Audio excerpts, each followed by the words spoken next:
I'm your friendly new media Mothman, Zach the Mothman Daggy, and welcome to another edition of The Midnight Spook Show, your online source for all the horror news, reviews, and interviews that you can scream at.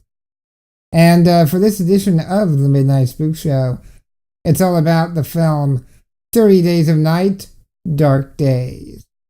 Now, this is the direct-to-DVD sequel of the original 30 Days of Night film, which was based on the graphic novel. Now, my understanding is that this is based on another graphic novel in the series. I haven't read it, so I can't fairly judge how accurate it is to the book. So, the film is directed by Ben Cattell, I believe that's his name. He did a short film titled Megan. Not much beyond that. I looked him up on IMDb, that's what I got. It stars Kylie Sanchez of a film titled A Perfect Getaway, as well as the TV series The Glades. In addition to that, it is also starring Ray's Carlrow. There we go. He was in The Unborn along with MacGruber.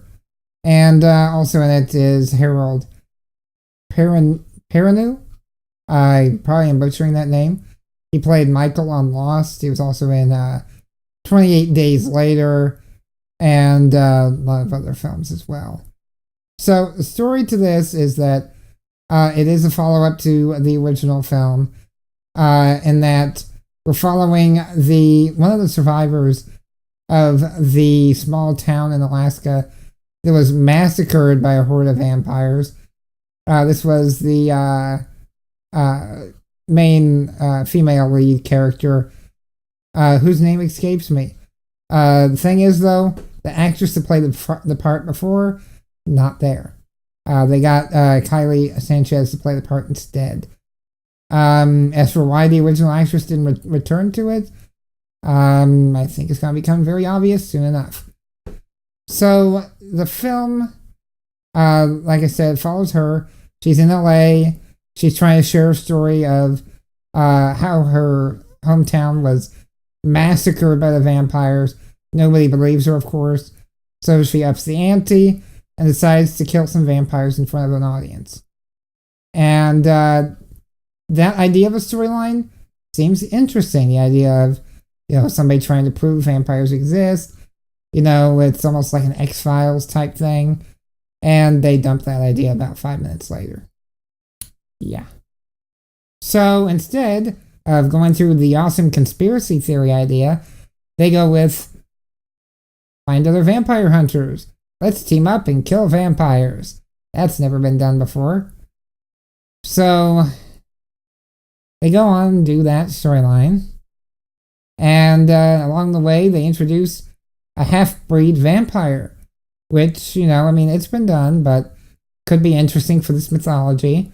The idea of a vampire that still has his soul, so to speak. He's not a deranged monster. He has a sane, brain. The problem is that, and call this a spoiler if you want, we never see him fight. Not once. Not once. Why would you introduce that concept if you're not going to use it? Okay, I'm calm. So, despite that, they do have some cool Alien-esque references. And I'm talking about the Aliens film by James Cameron. There's a scene where they're in a sewer system hunting vampires, and they end up getting trapped. They have little to no ammunition, and they're going to have to work their way out to survive. Brilliant. Aliens with vampires. I'm in. I'm sold. 5 minutes later, they're out. At this point in the film, I am a bit ticked. So, they dump that, go right back to the cliche storyline. And speaking of cliches, this film enjoys doing every cliche you can think of. They have scene where the male lead and female lead are mending each other's wounds, stitching each other up. Of course, that leads to a sex scene. Yeah, because that wasn't done in Lethal Weapon or any other action film.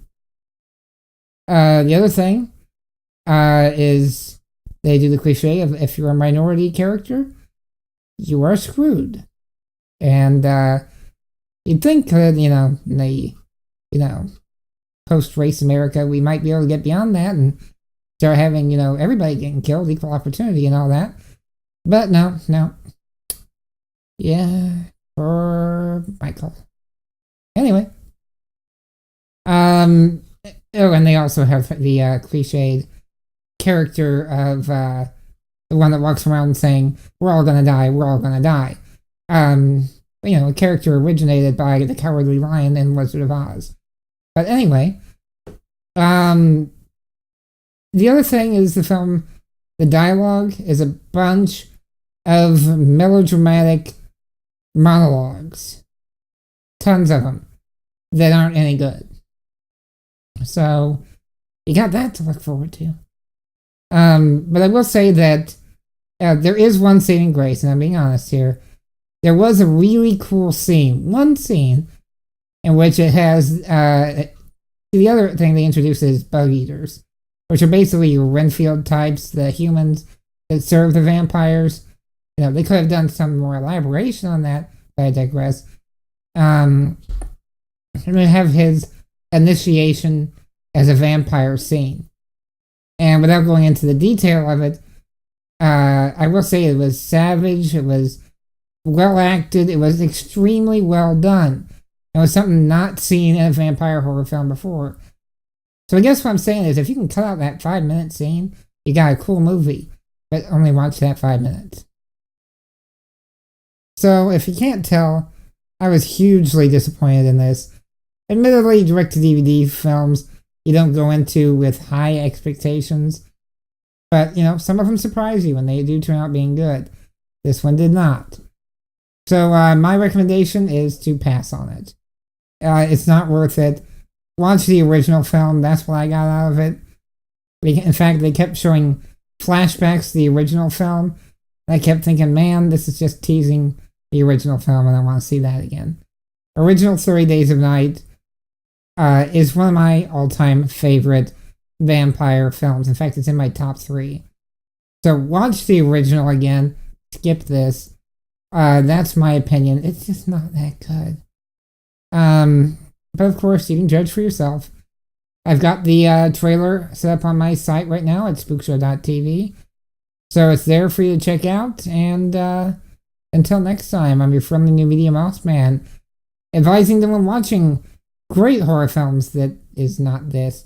Be sure to turn it up and turn out the lights. Cheers.